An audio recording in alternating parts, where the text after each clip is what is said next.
Many of our most common arguments start with a single sentence and end with a relationship shattering. This usually happens because of the blame trap.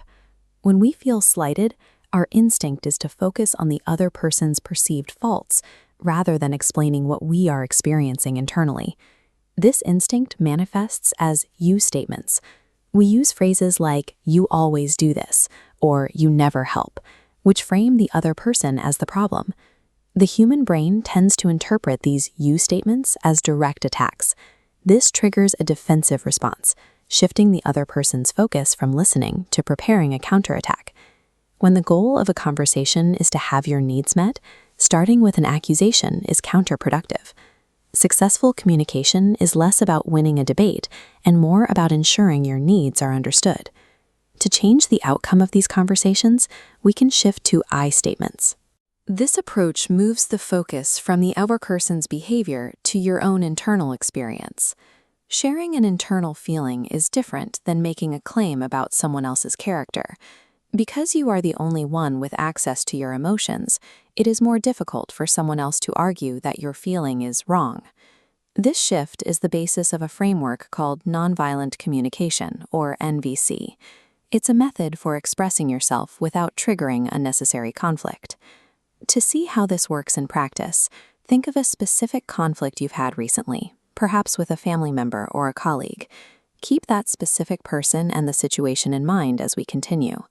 By looking at the components of NVC, we can take that frustrating memory and see how the same conversation might have been handled using a more structured approach.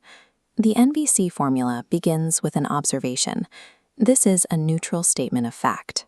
You state exactly what happened without adding any interpretation or judgment. Then you connect that fact to a feeling. Here you name the specific emotion the observation triggered. That emotion is usually linked to a need. In this step, you identify the underlying requirement that isn't being met. Finally, the process ends with a request. This is a clear, actionable suggestion for what the other person could do to help meet your need. The most common point of failure is mixing judgment into the observation. If you say, "When I see you being inconsiderate," you've made a judgment. A neutral observation would be, "When I see that the dishes are still in the sink." This structure is designed to move the conversation away from emotional outbursts and toward a clear presentation of facts and requirements. Consider a common household conflict. A partner forgets to do the dishes as they had agreed. The instinctual reaction often sounds like this: "You are so lazy and never help around the house." Using NVC, we strip away the word lazy and focus on the facts. We might say, "I feel stressed when the house is messy because I need order to relax. Would you be willing to help me with the dishes?" The first approach uses a character attack, which often prompts the other person to fight back or shut down.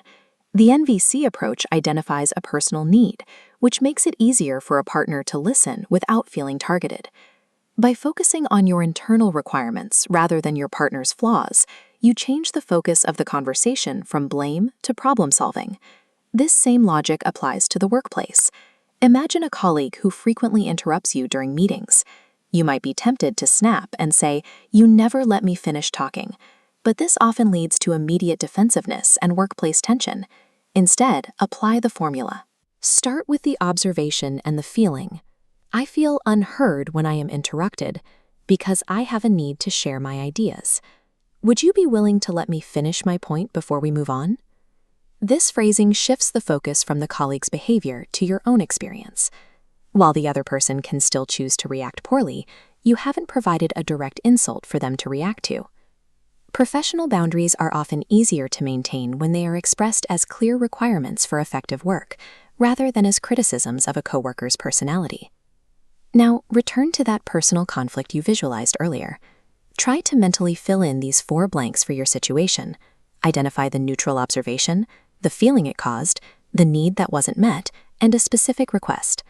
As you do this, check your feeling statement. Make sure it describes an emotion like frustrated or sad, rather than a thought like, "I feel that you are being unfair." The latter is just an accusation in disguise. Having this script ready doesn't guarantee a perfect outcome, but it provides a clear path for expressing yourself that minimizes the chance of a blow-up. The core idea of this framework is that behind every difficult action is an unmet human need. When we start by identifying those needs, we change the way we relate to the people around us. Learning to communicate with clarity is a skill that improves with practice. If you found this framework useful, please like and subscribe to explore more tools for better communication.